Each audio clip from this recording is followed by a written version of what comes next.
जय Hind dear student. आज के लेक्चर में हम लोग बात करने वाले हैं स्किन इफेक्ट। क्या होता है स्किन इफेक्ट? इसके लिए हम अपने अप्रोच में एक कंडक्टर को एज्यूम करते हैं।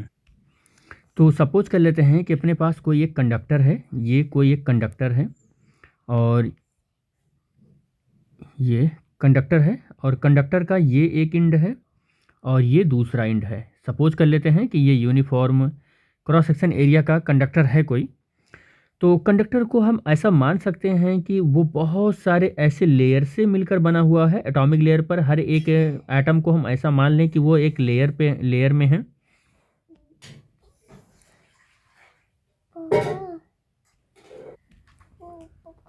तो ऐसे कुछ इस तरीके से हैं ये ऐसे मैं बना ले रहा हूँ। सपोज कर लेते हैं ऐसे बहुत सारे लेयर हैं। तो ये एटॉमिक लेवल पर ऐसा मानकर चल रहे हैं कि ऐसे लेयर्स हैं ये ऐसे क्या हैं? लेयर्स हैं ये ऐसे लेयर्स हैं जो किसी एक मटेरियल के अंदर हैं। किसके अंदर है? कंडक्टर में मान लेता हूँ। किसके अंदर? कंडक्टर के अंदर है। ठीक है। तो जब इस कंडक्टर में करंट फ्लो होगा आई करंट फ्लो होएगा। हाँ, एक चीज़ और याद रखना कि मैं एसी सर्किट या एसी करंट ले रहा हूँ, अल्टरनेटिंग करंट ले रहा हूँ। अल्टरनेटिंग करंट लेने के पीछे का लॉजिक ये है कि अल्टरनेटिंग करंट का अगर आई और टाइम के साथ अगर मैं ग्राफ खींचूं तो मैं ये देखता हूँ कि करंट आई जो है वो टाइम के साथ इंक्रीज़ होता है, डिक्रीज़ होता है, नेगेटिव इंक्रीज़ होता है, फिर डिक्रीज़ होकर जीरो हो जाता है, फिर इंक्रीज़ हो जाता है। तो हम ये देखते हैं कि टी टाइम के अंदर 2 बार जीरो होता है और 2 बार मैक्सिमम पर पहुंचता है। मतलब मैं ये कह सकता हूँ कि इसकी फ्रीक्वेंसी जो है वो 100 हर्ट्ज़ है और 150 हर्ट्ज़ है और 100 टाइम्स ये क्या हो रहा है? फ्लक्चुएट हो रहा है। तो जब ये करंट एक इंटरवल ऑफ टाइम में अगर 100 बार फ्लक्चुएट हो रहा है तो मैं ये कह सकता हूँ कि ये करंट जो है ना वो अपने मैग्नीट्यूड को चेंज कर रहा है, इंक्रीज या डिक्रीज हो रहा है। दैट्स वाई हम ये कह सकते हैं कि ये मैग्नेटिक फ्लक्स को चेंज करेगा। और जब ऐसा करंट इस कंडक्टर के अंदर फ्लो होएगा तो अमाउंट ऑफ करंट या कह सकते हैं मैग्नीट्यूड ऑफ करंट चेंज होने की वजह से magnetic flux inside the conductor change होगा। और जैसे ही फ्लक्स चेंज होगा इनसाइड द कंडक्टर, यहाँ पर क्या इंड्यूस्ड हो जाएगा? इस करंट के अपोजिट में एक करंट इंड्यूस्ड हो जाएगा आई, और ये इंड्यूस्ड करंट होगा जो मेन करंट आई है उसका क्या करेगा? ये अपोज करेगा। क्या करेगा? उसका ये अपोज करेगा। तो बेटे अगर आप कह रहे हो कि ऐसे बहुत सारे ऐसे लेयर होते हैं, कंडक्टर के अंदर लेयर होते हैं और उस हर एक लेयर में ऐसे मान लो कि ऐसे है फ्लो हो रहा है ऐसे एक। तो इस लेयर में अगर आई करंट फ्लो हो रहा है तो इसके अपोज में यहाँ पर कुछ करंट बनेगा। इसमें अगर आई करंट फ्लो हो रहा है तो इसके अपोज में यहाँ करंट बनेगा। इसमें अगर आई करंट फ्लो हो रहा है तो इसके अपोज में यहाँ करंट बनेगा। तो अगर यहाँ पर मान लो कि I1 करंट फ्लो हो रहा है तो I1 का अपोज यहाँ पर कर रहा है एक कोई करंट इसके अपोज में, और यहाँ पर मान लो I2 करंट फ्लो हो रहा है तो यहाँ पर अब क्या करेगा? I1 प्लस I2 का अपोज करने वाला करंट फ्लो होगा इस थर्ड वाले लेयर में। और थर्ड वाले लेयर में अगर I3 करंट फ्लो हो रहा है तो यहाँ I1 I2 I3 के अपोज में करंट फ्लो होगा।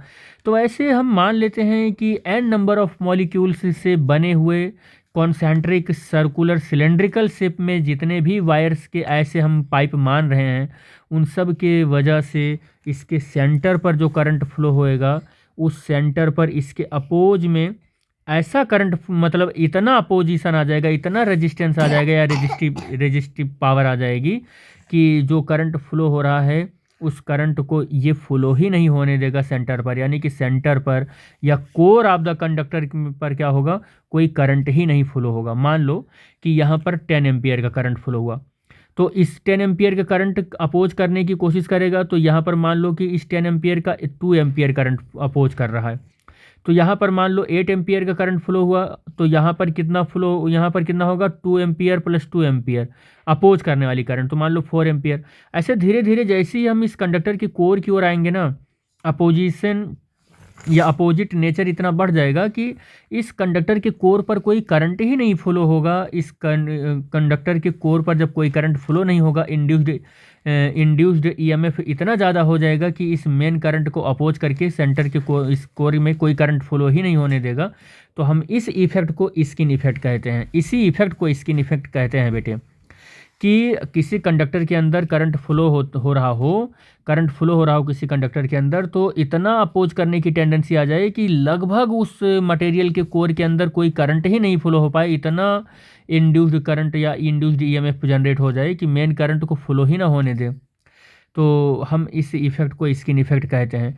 आपको पता होगा कि जो बड़े बड़े हाई टेंशन वायर होते हैं या हमारे घरों में जो वायर होते हैं, आपने ये देखा होगा कि वो वायर क्या होते हैं, वो वायर ऐसे बहुत पतले पतले वायर ऐसे बने हुए होते हैं, फिर उनके ऊपर प्लास्टिक की कोटिंग कर देते हैं, फिर उन वायर को मार्केट में उतारते हैं बेचने के लिए। तो कभी कभी हम लोग भी बचपन में ये सोचा करते थे कि यार इतने पतले पतले वायर बनाने का क्या लॉजिक हो सकता है, इसी को एक मोटा वायर बना के बेच दो, क्यों इसमें बहुत सारे 10-15 महीन महीन बारीक बारीक वायर ये बना के बेच रहे हैं। तो उसके पीछे का यही स्किन इफेक्ट ही कारण होता है कि जब आप एक कंडक्टर लेते हो इतना मोटा, उसमें करंट फ्लो कराते हो, तो उसके सेंटर पर इस मेन करंट आई के अपोज करने की टेंडेंसी इतनी ज़्यादा हो जाती है, यानी कि इतना ज़्यादा इंड्यूस्ड करंट आ जाता है कि उसके सेंटर पर कोई करंट फ्लो ही नहीं होगा, केवल सरफेस पर ही फ्लो हो पाएगा, यानी कि स्किन इफेक्ट यहाँ पर बहुत ज़्यादा हो जाएगा। लेकिन अगर हम वायर को पतला कर दिए और हमें पता है कि करंट स्किन इफेक्ट की वजह से इसके सरफेस पर ही चलता है, तो अंदर चलता ही नहीं है, तो पतले पतले वायर ले लिए तो स्किन इफेक्ट भी कम हो जाएगा, इसके सरफेस पर चलने के लिए इलेक्ट्रॉन को ज़्यादा जगह मिल जाएगी। देखो, अगर एक वायर ले लिया आपने और एक वायर इतना मोटा ले लिया और इसकी जगह पर 10 वायर आपने ऐसे पतले पतले ले लिए, तो सरफेस ज़्यादा मिल गया इलेक्ट्रॉन को चलने के लिए। तो जब सरफेस ज़्यादा मिल गया इलेक्ट्रॉन को चलने के लिए, तो यहाँ पर जो रेजिस्टेंस है वो रेजिस्टेंस भी कम हो जाएगा। ये भी आपको समझ में आ जाना चाहिए कि रेजिस्टेंस कम हो जाएगा, टकराव कम हो जाएगा, जो कि स्किन इफेक्ट की वजह से होता क्या है कि एक मोटा वायर आप ले लेते हैं, तो इस मेन करंट का अपोज करने की वजह से इतना ज़्यादा टेंडेंसी हो जाती है कि सेंटर पर वायर करंट ही फ्लो नहीं होता है, तो आपकी इलेक्ट्रिकल एनर्जी क्या होती है, हीट एनर्जी में कन्वर्ट होने लगती है, जिससे कि ये वायर क्या हो जाता है, गर्म हो जाता है तो रेजिस्टेंस या रेजिस्टिव नेचर बढ़ता चला जाता है और फिर बहुत ज़्यादा करंट का लॉस हो जाता है। तो ये बेसिकली स्किन इफेक्ट था। स्किन इफेक्ट आपको और बता दें कि केवल एसी करंट में होता है, डीसी में नहीं होता है। तो देखो स्किन इफेक्ट क्या है, मैंने जो समझाया वही कि when the steady current flow through the wire, कह रहा है कि जब किसी वायर में करंट फ्लो होता है तो it is distributed uniformly over the whole wire. तो किसी वायर का मैं ये क्रॉस सेक्शन एरिया बना लेता हूँ, तो ये क्रॉस सेक्शन वायर में ऐसे कह रहा है कि जब किसी कंडक्टर में स्टेडी करंट फ्लो होता है तो वो स्टेडी करंट उस वायर के पूरे क्रॉस सेक्शन एरिया में क्या हो जाता है, डिस्ट्रीब्यूटेड हो जाता है। ठीक है, डिस्ट्रीब्यूटेड हो जाता है। और कह रहा है कि but when the alternating current of the high frequency, alternating current की जो फ्रीक्वेंसी है बहुत हाई फ्रीक्वेंसी है, फ्लो थ्रू द वायर, जो कि वायर में फ्लो हो रहा है, it is not distributed uniformly over the cross section. कह रहा है कि ये वायर में यूनिफॉर्मली डिस्ट्रीब्यूटेड नहीं हो पाती है पूरे के पूरे क्रॉस सेक्शन में, but is the concentrated in the outer layer, but ये आउटर लेयर में पूरा का पूरा कॉन्सनट्रेटेड रहता है और हाई फ्रीक्वेंसी को मेंटेन किए रहता है। तो in case of the high frequency the current is almost wholly confined to the surface layer और skin of the wire, this is phenomena is called the skin effect, इसी को बोलते हैं।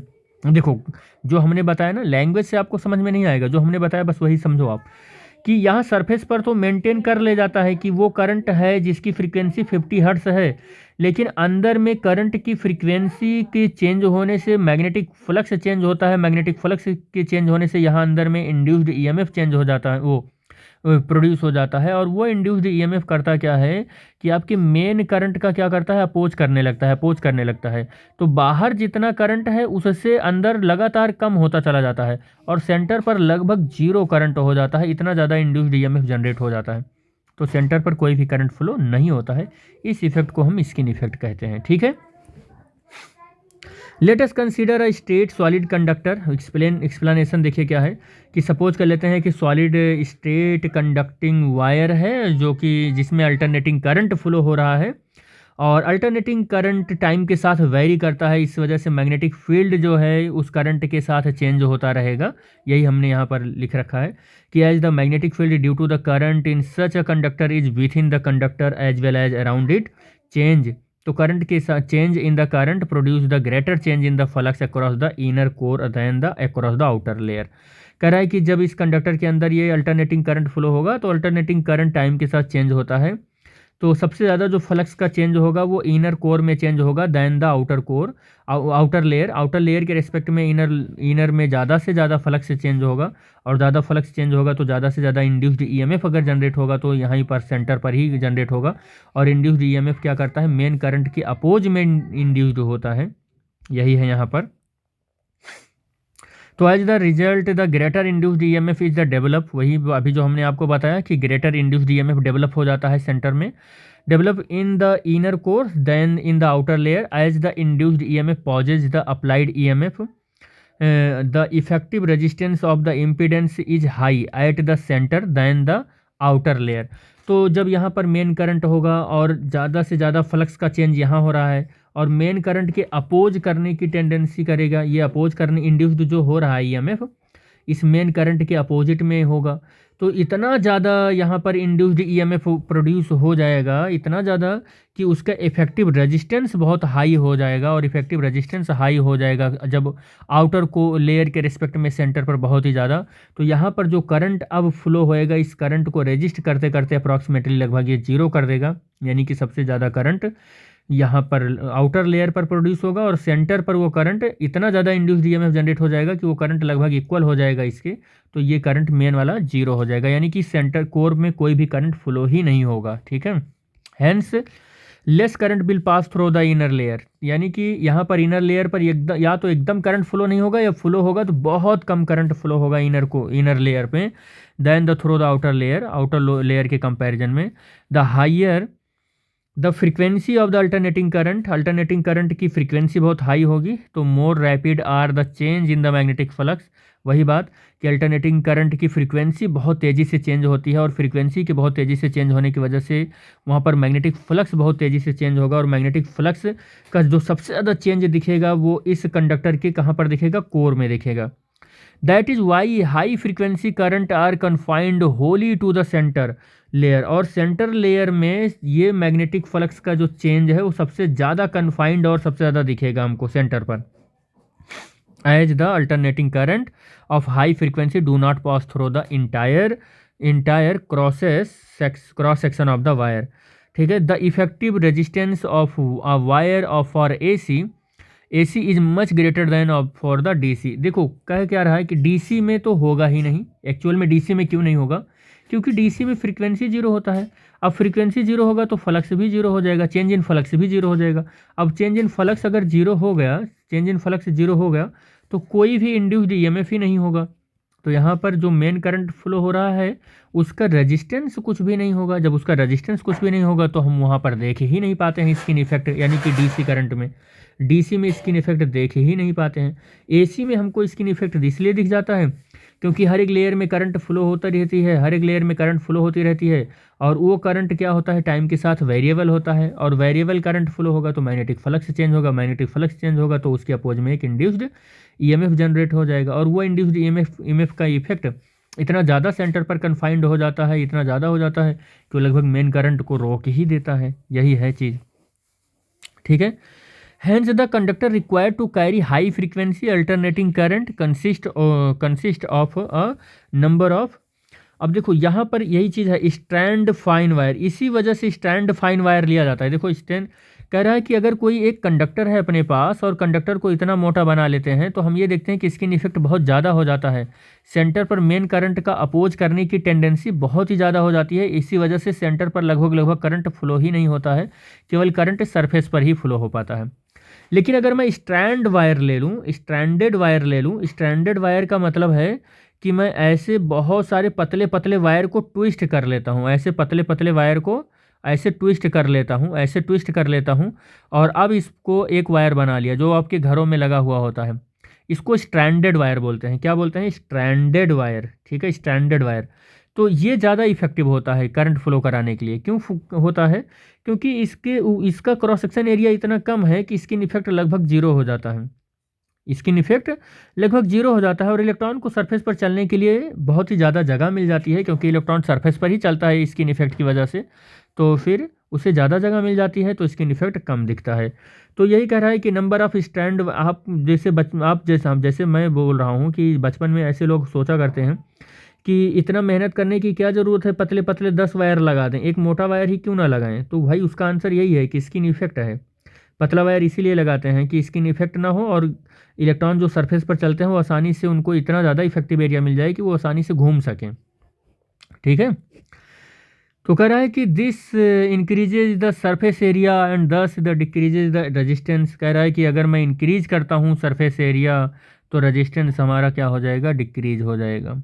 ठीक है, and the sometimes tubular conductor are the employed to the carry AC. देखो होता क्या है ना कि आपने देखा होगा कि हम एरिया को इंक्रीज करके उसके रेजिस्टेंस को डिक्रीज कर सकते हैं, लेकिन एक मोटा वायर नहीं ले सकते हैं।